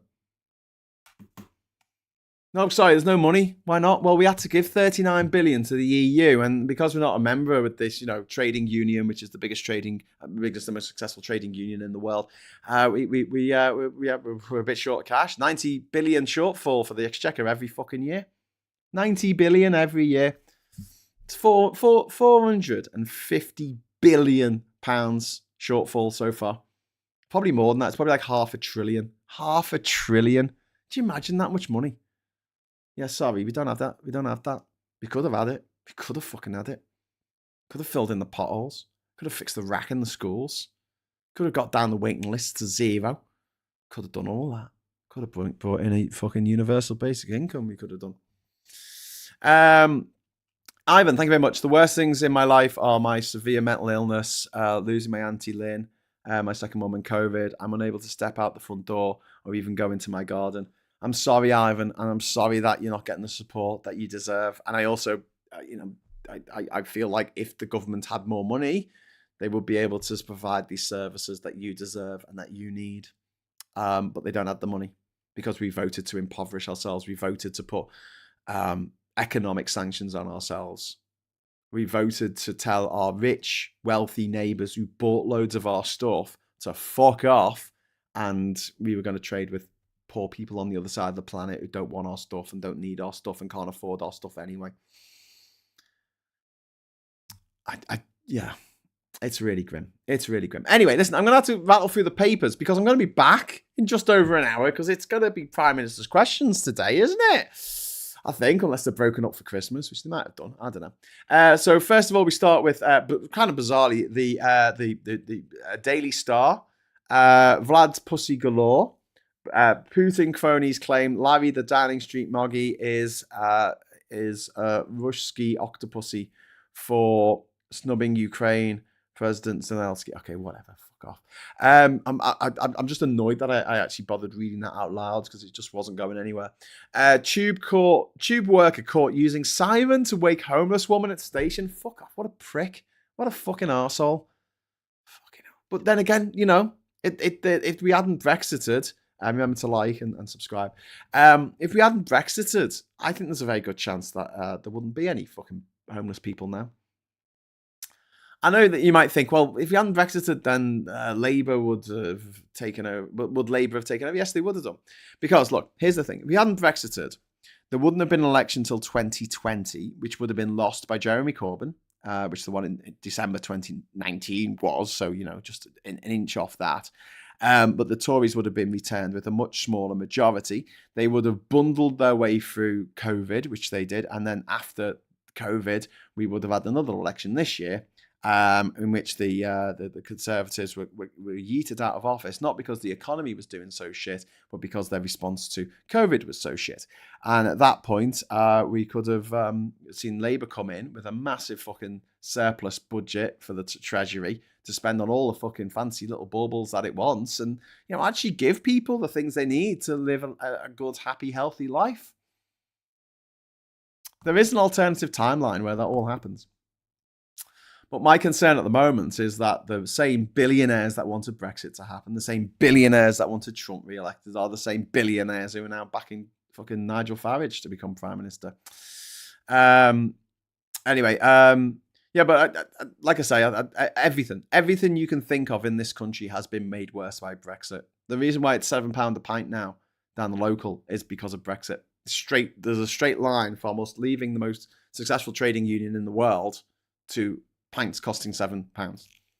They used to be like £2. Now they're £7.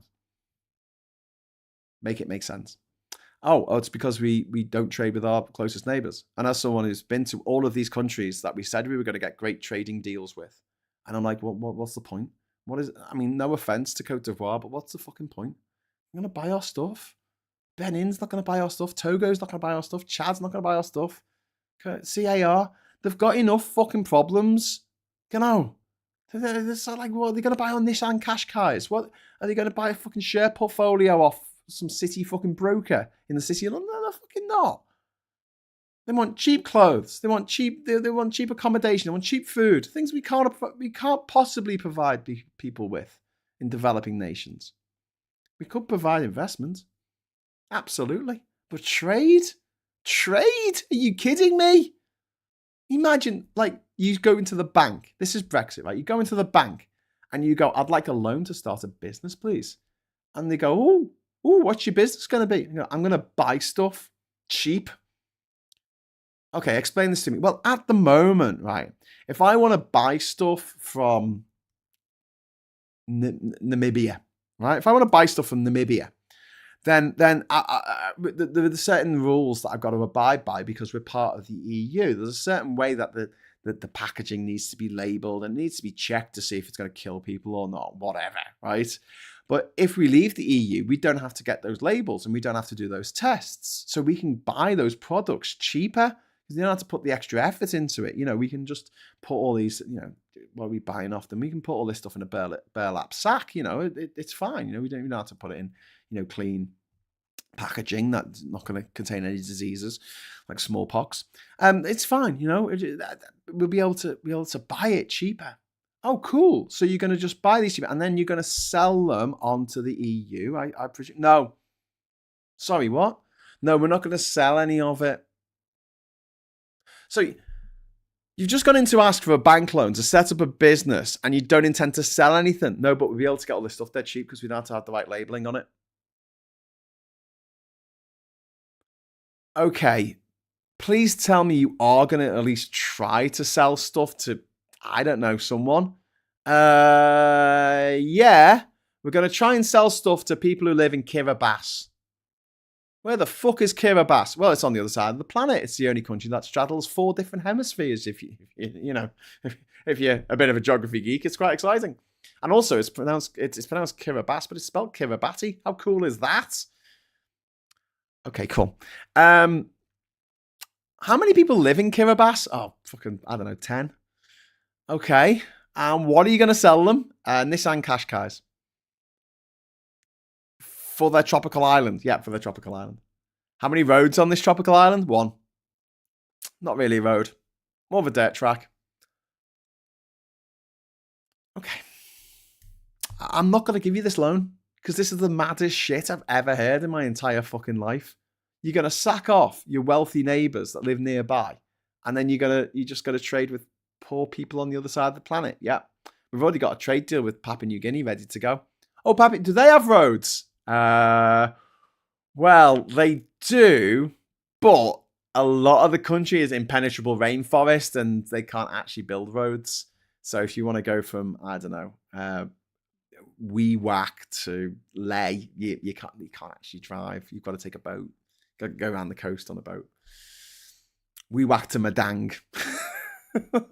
There is a track, but it kind of peters out once you get to the mouth of the Sepik River.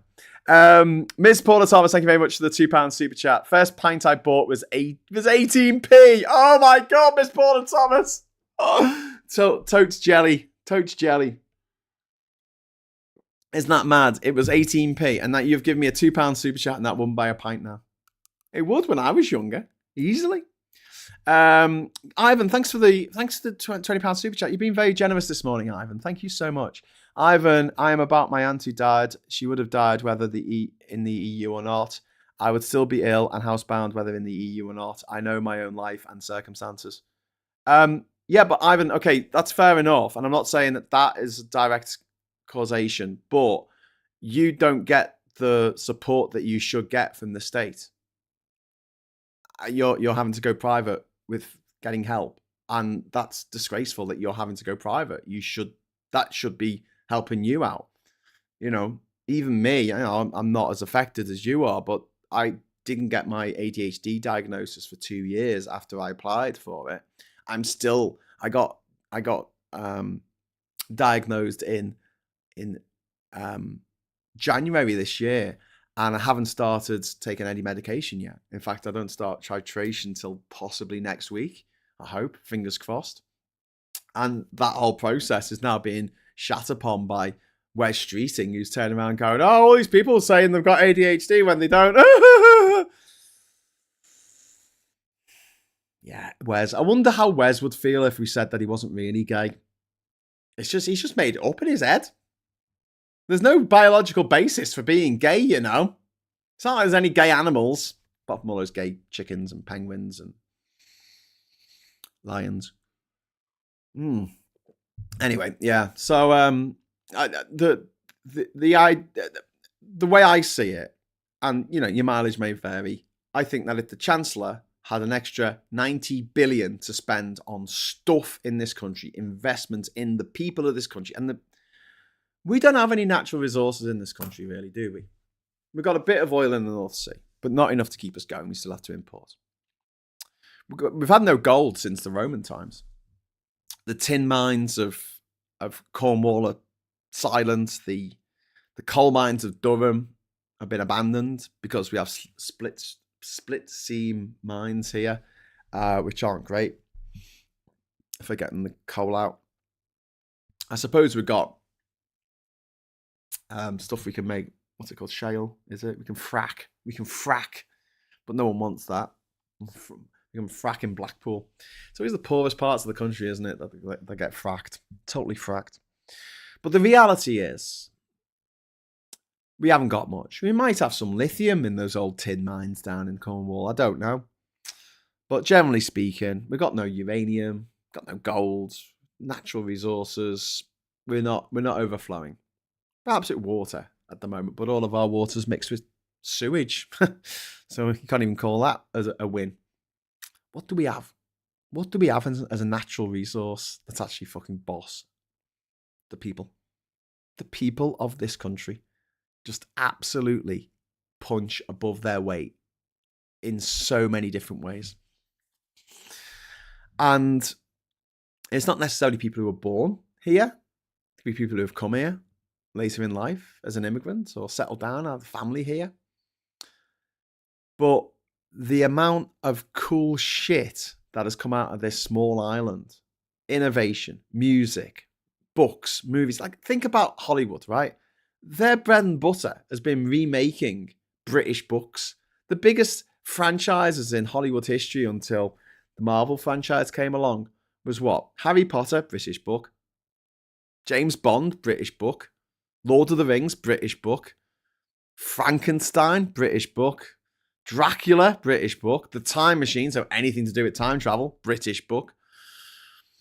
Just saying, like, you know, the number of Nobel Prize winners per head of population in the UK is higher than anywhere else on the planet. Even though the Americans have won more Nobel Prizes than we have, you know, we still punch above our weight in so many ways, in culture, in science, in scientific breakthroughs. And this is a cultural thing that the rich, lazy fuckwits just don't understand. They don't understand the restlessness of someone living, you know, day to day by the weather, making hay while the sun shines because we get so few days of fucking sunshine on this island. They don't get it. They don't understand what makes this place so unique and so amazing. And they don't invest in us. They don't invest in their real natural resource, which is us. It's humans who live on this fucking rock. But no, they'll give subsidies to the fucking foreign oil companies drilling our oil out the North Sea, or they can have all the subsidies they want. They'll give subsidies to the Chinese to build a fucking nuclear power plant. They can all have all the subsidies they want. They'll give subsidies to rail firms that are owned by France or Spain or Germany or the Netherlands. They'll give subsidies to those motherfuckers. Won't invest in us. They won't invest in us. And then they turn around and go, we've got no money.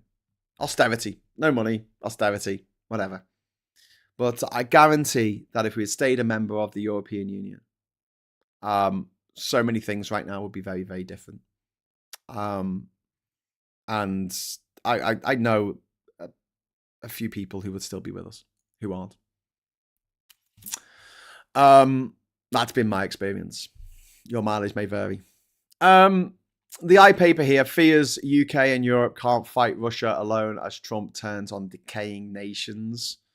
We can fight Russia alone because Russia can't even beat up fucking Ukraine. A country that has no nuclear weapons, that doesn't have a navy, that has a really small air force. The idea that we can't beat the shit out of Russia if we wanted to is an absolute nonsense. It's an absolute nonsense. If we teamed up with Germany, with France, Poland, we could absolutely kick Russia's arse back to the Stone Age, to use a phrase that was employed in the Iraq War. I mean, they did bomb the shit out of them. It's not like Iraq could put up much of a fight. I think you'd have a very, very similar situation. George only said, leaving the EU, not just stupid, it was anti-intelligent. Well, yeah, because they also wanted to stop all scientific processes. They wanted to stop, they did stop Horizon, and they wanted to stop Erasmus, the scheme allowing kids to go from Britain and study in Europe like they would in a European, like they would in a British university, and vice versa. It was an anti-intellectualism, wasn't it? And you could tell that because Michael Gove, privately educated, of course, stood up and said, "We're sick of experts." Famously, he said he's sick of experts. You know, the implication being you should only listen to the moron down the pub who goes, "Oh, I've got an idea about everything." Although I do that a bit, so can't complain. Ms. Paula Thomas, thank you very much for £5. You sound like Bismarck in reverse. He hated the British Industrial Revolution. He wondered how he did it because of the lack of resources. It was the British people. That's how we did it. I'm not saying all British people are great. All British people are even good. But just as a nation, that's our unique selling point. We're innovators. We're inventors. We're potter around in the garden shed. I forget the first computers that we know of, Charles Babbage's difference engine, and then later on and Ada Lovelace doing the programming for it, and then later on, obviously the work done in Bletchley Park with the Colossus machine, which cracked the Lorenz cipher, which helped us fight the Nazis under Alan Turing. Manchester Mark One, one of the very first computers, modern type computers. And then don't forget it was Tim Berners-Lee who started the World Wide Web. He wrote the protocol for the World Wide Web that we all use every fucking day. Thanks, Tim. So yeah, there's a lot of stuff that Britain has given the world that we just don't appreciate. We don't even talk about it. We pretend like Hollywood makes all these movies. Like, why can't we make our own fucking movies? Well, why do we have to get Hollywood to make our films, to make our ideas, to turn our books into cinema gold? Why do we have to? Why do they come over here, the Yanks, right, with their money, and they invest in British people? They invest in a British director, a British production company, a British fucking key grip and gaffer and best boy, British actors, British producer, and they go, all right, wait, make the movie. They want to invest. Our government doesn't. One of the big fucking downfalls, I think, of Britain is this, and it's caused, I think, by the housing bubble. Because houses have got up so much in value over the years, anyone who's had some money to invest, having the, whether thinking, oh, I've got £500,000. Should I pay for an indie film to be made, a little indie horror film, which might make my money back, but again, it might not, or should I spend it on a house, which in 2 years' time will be worth $1 million? I'll do it all, pay some landscape gardener to sort out the garden, get rid of the damp, replace the windows, sell it for $1 million. But there you go. In polling terms, says Nick, Starmer's doing almost as badly as Thatcher during the poll tax riots. So much for Brexit and the Reform Light Tribute Act. Time to go all in on doing Brexit. Yeah. I agree, Nick. I mean, like they weren't losing too many people to refuck. The people who were going to refuck were Tories. Tories have lost loads of people to refuck. The people that were leaving Labour were going to the Greens and the Lib Dems, and one of the reasons was because of their stance on Europe, amongst other things. I mean, that's not the only thing. John Hughes not only created the Industrial Revolution, but industrialized the world. Not a fucking British guy, a Briton from a Briton from Cymru. Says Cymru. Yeah, well, he would have been British because he would have been from the British Isles. Sorry, it's the name of our islands, British Isles. It's actually named after Brittany in France. I mean, it's not actually connected to us in any way. But yeah, I don't mind. Look, I've got Irish. I've got Irish heritage. I've got a Scottish first name and a Welsh surname. I do actually feel British. Half my family's Welsh, and yeah, I'm fiercely Scouse. People's Republic of Scouseland, but I feel more British than English. It's an interesting conversation to have this, but I don't feel English. I sort of, if England are playing, obviously I'll be like, oh yeah, cool, England are playing. But if Wales are playing, I'm like, yay, cool, Wales or Scotland or Northern Ireland or Ireland. In fact, just any of the countries around here, any of the individual component parts of the British Isles. I'm like, yeah, go that team. And I don't know. I find the people who are very like England are a bit. I don't know. I don't want to be associated with them. And the stupid fucking flags. It's a shit looking flag as well. The England flag's shit looking. The Welsh flag looks cool. It's got a fucking dragon on it. Oh yeah. Whereas the Union flag, the Union Jack, I think that looks cool as well. It's a really fucking cool design. We have more that binds us than divides us. Life's not simple or black and white, says Sean. Yeah, absolutely. I mean, I hope everyone was being respectful, by the way. But I absolutely fucking hate Brexit and everything it stands for, and I can't change from that. I started doing videos online about politics because of Brexit. We started with the Three Blokes in the Pub series. I am Welsh, and no, I am British. Better at knowing such than many English. Yeah, yeah. After that, we're all just stardust, says Sean. Just? That's a miracle. Don't say just. Stardust. Do you know how rare that is in the universe? Do you know how rare it is? 99.99999999999999999% of the universe is not stardust. It's just vacuum. It's just a big load of nothing. And here we are. It's fucking amazing. Fucking amazing. This says very respectful. Okay, good. I'm glad we kept it respectful because I can't read all of the comments. Yeah. What's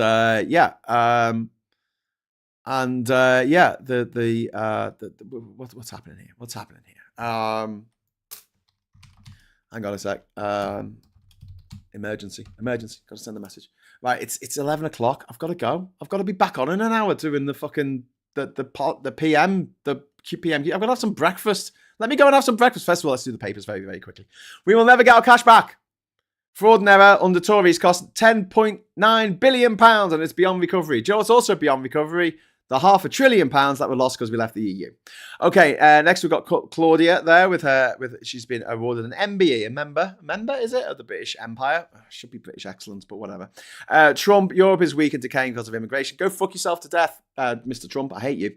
And then we've got number of police forces cut to dozen on the plan. We've got wear mask to fight flu surge, urges health chief. Yeah, there's a nasty brand of flu that is going around. Please get your flu jabs if you are vulnerable. Please, I don't want you to die of the fucking flu. Okay? It's deadly. Deadliest pandemic up to the actual pandemic that we had a couple of years ago was 5 years ago. 5 years ago. Was the Spanish flu pandemic, which didn't start in Spain. It started in America. But, advertising, darling. We don't want to call it American flu because that would be bad for tourism or something. Stick Brexit where the sun don't shine. I couldn't agree more. George only. And then a terrifying picture there of Claudia there with her tongue like this. Bordella, I will stop the boats. French presidential front runner pledges to work with Farage to tackle boat crisis in Channel. Okay, whatever. And this is a horrific story about there was some Afghan migrants who were forced to get onto a small boat to come here, even though they probably should have been given asylum, but then they committed a horrific crime, an absolutely horrific crime. And the important thing to realize here is that most of these types of crimes that these fuckers committed are committed by white people and usually family members. Family members are the type of people who usually commit this type of crime. They committed it, and now they're tarring all asylum seekers with the same brush. And I'm pretty sure, as a stepdad myself, if they tried tarring all people who are stepdads with the same brush as some disgusting stepdads who have done fucking horrific things, I'm sure that would get you back up, wouldn't it? I'm sure you'll think, no, fuck off. But the Express talks about women and girls being thrown to the wolves, which is just whatever. The Metro here is saying it's got Claudia Wilkerman being scary for some reason. Claudia there, privately educated, of course. I do like her. I think she's a great host. So I wish you'd get rid of that fucking fringe, but that's my own opinion on fringes. Your politics may vary on that one. TV losers touch with reality. I don't know. That's about I'm a celebrity. Get me out of here. But Trump lashes out at weak Europe is the headline there again, saying that we're weak when we're not. Eve was weak.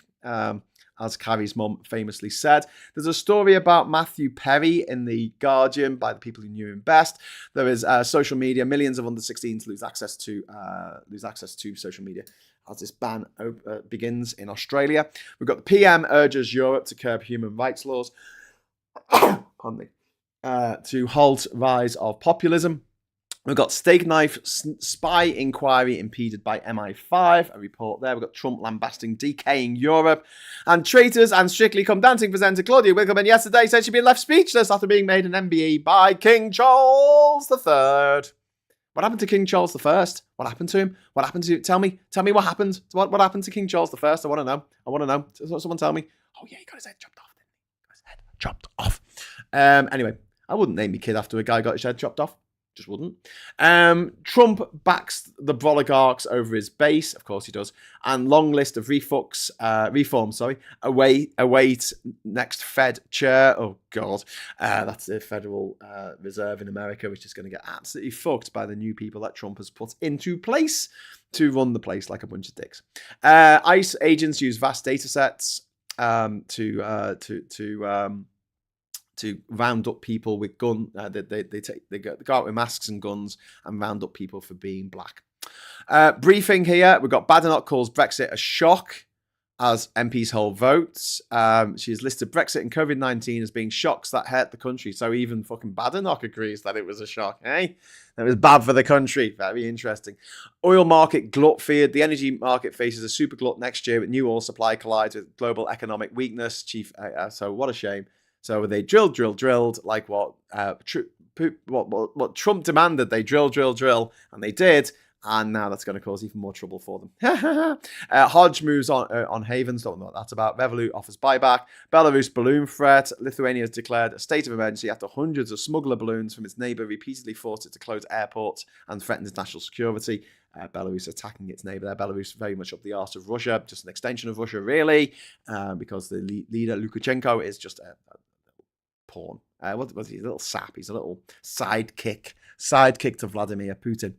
Watchdog bans adverts. Britain's advertising watchdog has cracked down on 11 products that promoted online using misleading claims that promise to diagnose prostate cancer and treat autism and ADHD. So that's good, but only 11. I mean, there must be more than that. And Google AI terms probe. Brussels has opened a probe into whether the US tech giant is in breach of antitrust legislation on how it uses monopoly how it uses material from content creators to train its AI models. Stricter visa rules will cost up to 11 billion in lost fees and tax revenue. Study says the UK's tightening of visa rules for skilled workers and care staff will carry a direct cost to the public finances as much as 10.8 billion pounds, according to the government's impact assessment. We need people to come from other countries to come here. We need that. We need them. We love immigrants. Bring immigrants over. All the immigrants. Bring them here. Bring them here. Bring us all, your huddled masses yearning to breathe free. Please just come here and help our economy. Thank you very much.